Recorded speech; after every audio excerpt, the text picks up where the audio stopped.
and welcome. My name is Michelle. It is fantastic to have you join me today. I am your emotional resilience coach.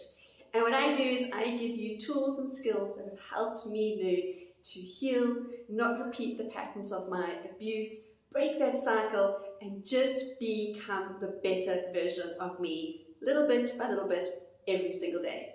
If this is something you're looking forward to doing, if you are sick and tired of being sick and tired, if you are tired of repeating the same patterns in your life, welcome. You're in the right place. This is where I was a couple of years ago. And what I like to do is I like to teach you and just guide you and help you along this, what can be sometimes a very overwhelming and confusing path to a place of healing and taking our power back. Alright, so today what I want to do is talk to you about ruminating.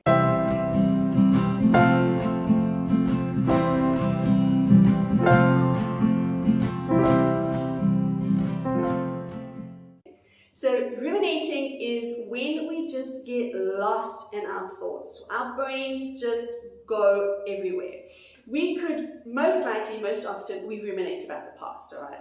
What I should have said, how it should have gone, what it should have looked like, what I should have done, how I should have shown up, how it should have been, how they showed up, what they said. We get so lost and bogged down in what was, and we play over and over again in our minds what happened.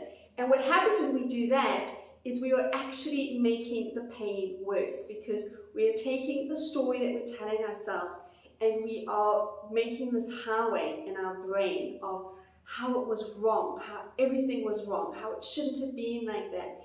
And we just really just envelop ourselves in this darkness, in this hard place, and we get stuck there. Or what we do is we ruminate about the future. Alright, this is where anxiety is. Ruminating in the past is what just intensifies depression. Ruminating in the future is what intensifies anxiety. Where we grab from the past experiences that we've had, what's already happened, and we project that onto our future, and we create the sense of fear, the sense of discomfort, the sense of how it could be, how it should be, what if this happens, what if that happens. Sometimes these things are self-fulfilling and we bring them upon ourselves.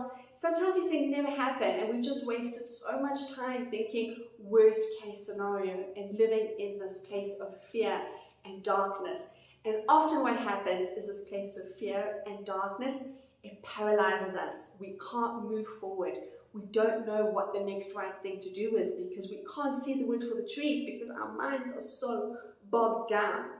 All right, and a beautiful skill, which is by no means easy, but really when you practice it can be so empowering, is to learn to be in the present, to bring yourself back into the moment. This is why meditation for so many people is so freeing, because when you're learning to meditate and you're starting the practice, you're focusing on your breathing, right? The very gift of life. You're focusing on that breathing in, the breathing out, what this feels like, what the experience is, and often to just kind of bring your focus.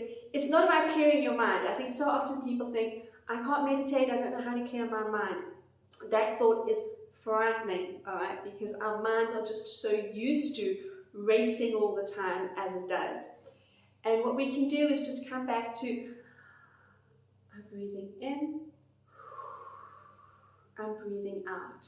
Preferably you want to do it through your nose because that slows the process down. At the moment my nose is a little bit blocked, so it's a little bit more difficult for me. So do whatever's easier for you in the moment. If possible, do it through your nose. Breathe in, right, put your hand on your stomach, feel your stomach inflate, right, with air. Breathe out, feel it go out, and again, obviously, that air coming out, pushing out. What we're doing is we're just trying to bring our focus onto the moment, the present moment of what we're doing. If sitting still for you seems incredibly far out of reach and a crazy thought, do something where you can be really present with what you're doing. The beautiful thing about creativity, painting, drawing, music, anything that involves us to become creative is that it allows us to get lost in the moment. And when we get lost in the moment, we're there and we're not worried about the past and we're not worried about the future. But sometimes even that might feel, I don't have time for that, I don't have time to sit and do creative writing, I don't have time to paint or draw or dance or whatever it is your creative outlet may be, or maybe make things. So what you can do is start with everyday, ordinary tasks. For example, washing the dishes. Now, I'm not a huge fan of washing the dishes because sometimes I feel like I've got too much to do. All right, I don't have time for this. This needs to be done as quick as possible, and it's not always possible to do this. But on a Sunday morning, for example, I do have time, or a Sunday afternoon, I do have more time. So focus on actually washing the dishes and be present with the dishes. What does the water feel like? What do the soap suds feel like? What does the sensation feel like of putting your hands in the water, out the water, holding the plates, holding the sponge? Focus on what you are doing. Keep bringing your focus back to now, the present. That is what meditation is about, bringing you back to the moment. Because invariably, 9 times out of 10, in the moment, there is no drama. All right? The moment is where we are safe. The moment is actually very peaceful. And in the moment, we can really just relax into it and allow ourselves to be. Maybe it is eating a meal. I have so many people who have told me learning to just eat the meal and just focus on the meal can be an incredible experience. So what do I mean by that? Often when we eat our meal, we are watching a movie, TV show, binge watching Netflix, whatever it is we're doing, we're not in the moment of eating our meal, all right? And this is something where you can practice on your own. Maybe it's at lunch, nobody's around, no conversation is required, and you can just practice sitting and being with the meal, taking that bite, observing what does it taste like, what are the textures like, what does it feel like, what does it look like, what does it smell like. These might ring bells to you as grounding techniques that we do when we are overwhelmed, right? Name 5 things you can see, 4 things you can hear, 3 things you can touch, 2 things you can smell, 1 thing you can taste, right? That idea of grounding techniques, this is what we're doing. Grounding techniques bring us back into the present, and we can do that again with our whatever chore or task or activity we're doing in that moment. We are misguided in society. We're told that, we can multitask.